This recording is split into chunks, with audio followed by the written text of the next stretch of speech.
Welcome to the Japanese Pragmatics Workshop. As you may know, the way we see things and the way we interact with others affects the way we use language. This includes how often we use certain words and phrases. It also suggests that when we communicate with someone, we're not just using words to convey information, but we're also using our body language and showing some emotions. So for when learning a new language like Japanese, it's not enough to just learn the grammar or vocabulary, we also need to pay attention to how people use language to communicate in social situations. This video aims to improve your understanding of how people interact with each other when they're speaking in Japanese. In this lesson, we'll learn a new concept called subjective and objective construal. The most common linguistic phenomenon related to this concept is the use of the first person in Japanese through watashi, atashi, boku, and ore. And this is a core part of the Japanese language.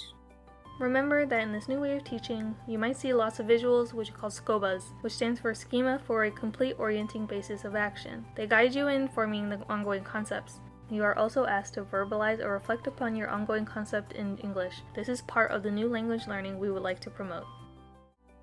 Let's get into it by starting with an exercise. How would you say these utterances in Japanese? Online translation tools like Google Translate or ChatGPT might translate it like this. However, while it may be grammatically correct, it is more natural for Japanese speakers to omit the pronoun, a grammatical particle like ga, or the subject of the sentence when the context of the conversation is already established. In fact, using anata to a stranger or someone who is older than you sounds impolite. So here are the natural sounding versions. Why is this the case? Because English and Japanese are typologically so different. Japanese and English have different ways of describing events. In English, people often describe events in an objective way, meaning they include themselves and all the actors in the description. In Japanese, people often describe events in a subjective way, meaning they don't say what is obvious to them. The Japanese language is organized around the experiencer. That means they do not include themselves in the description. It helps Japanese language learners a lot if they understand these differences in how events are described, but nobody teaches this, so here I am teaching this to you. English often uses an objective perspective when describing events.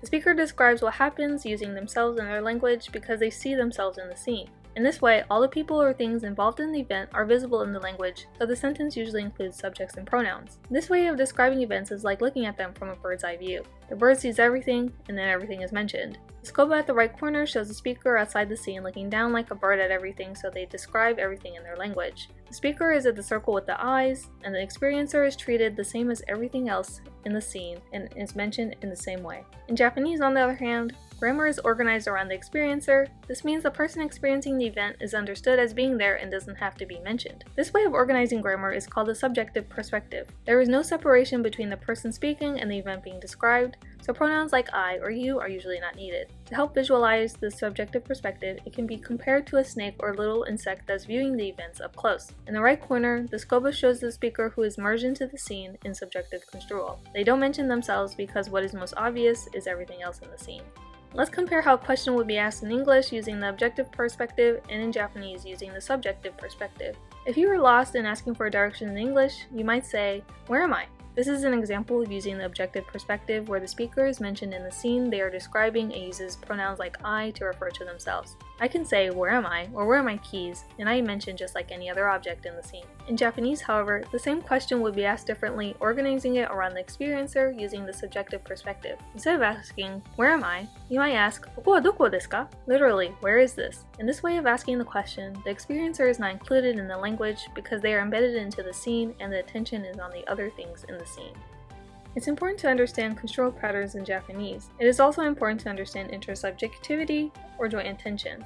Intersubjectivity refers to the joint intention shared between the speaker and their conversation partner. Achieving intersubjectivity helps learners better understand how to communicate with other people. Understanding these concepts can be especially helpful for you as you can become more comfortable with the language's pragmatics. You'll be more aware of interactional resources, including interactional particles ne, yo, and yone, which you will learn in the second half of the pragmatic workshop. So far, you have learned that English and Japanese are typologically different, and English favors objective construal while Japanese prefers subjective construal.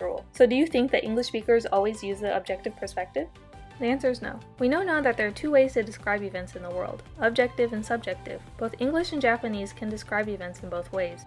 However, English usually treats the speaker and other agents equally and tends to use objective language.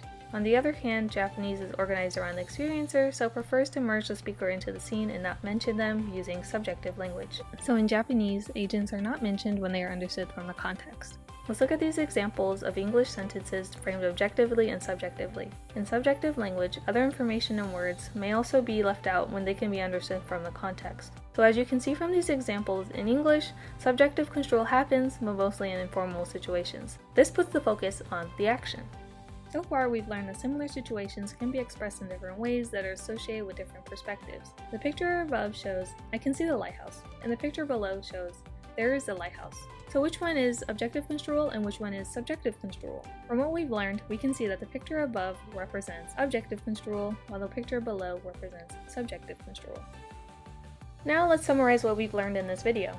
In this video, we learned that the Japanese language is organized around the experiencer. That is, in Japanese, the experiencer is at the center, part of the context that doesn't need to be mentioned.